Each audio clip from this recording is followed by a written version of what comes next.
ఓం నమః శివాయ, శ్రీమాత్రే నమః. మిత్రులకి, శ్రేయభిలాషులకి, అలాగే నన్ను ఇంతగా ఆదరిస్తున్న యూట్యూబ్ ప్రేక్షకులందరికీ కూడా పేరు పేరు ధన్యవాదాలు. మిత్రులారా, మీ అందరికీ పరాదేవత ఎల్లవెల్లలా మీతో ఉండి మీ మనోవాంఛ నెరవేర్చాలని మనస్ఫూర్తిగా కోరుకుంటున్నాను.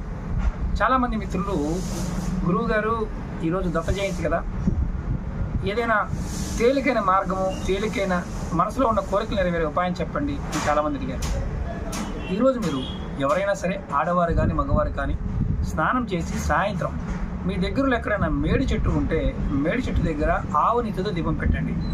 దీపం పెట్టి 11 ప్రదక్షిణ చేయండి. తర్వాత ఆ చెట్టు మొదల్లో కొద్దిగా నీరు పోయండి. నీరు పోసిన తర్వాత దానిలో ఉన్న మట్టిని కొద్దిగా మీరు ఇంటికి తెచ్చుకోండి. అలాగే వీలైతే ఆ చెట్టు వేర్లు కనుక మీకు బయట కనిపిస్తూ ఉంటే నమస్కారం చేసుకొని ఒక అంగుళం సైజు ఉన్న వేరు తెచ్చుకొని మీరు ఈ రోజు రాత్రి మీ ఇంట్లో దేవుడి దగ్గర పెట్టి, తర్వాత తావీజులో పెట్టి మీరు మెడలో ధరించండి. లేదు అంటే ఆడవారు హ్యాండ్ బ్యాగ్లో వేసుకోండి. ఇలా చేయటం వల్ల స్వామివారి యొక్క అనుగ్రహం పరిపూర్ణంగా మీకు లభిస్తుంది. దానితో పాటు ముఖ్యంగా అష్టైశ్వర్యాలు, భోగభాగ్యాలు, అలాగే మనసులో ఉన్న కోరికలు సిద్ధించడానికి మీకు మార్గాలు కూడా తెలుస్తాయి.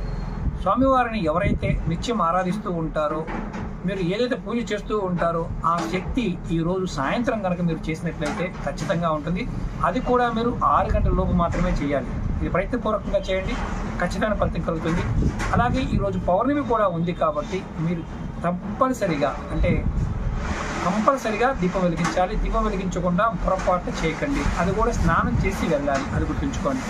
ఈ 2 నియమాలు ఖచ్చితంగా పాటించాలి. లేదంటే గురువుగారిని బయట నాన్న తెచ్చుకోవచ్చు అని అనుకుంటారు, అలా చేయమాకండి. ఖచ్చితమైన ఫలితం రావడానికి చెప్పిన విధంగా ప్రయత్నించండి.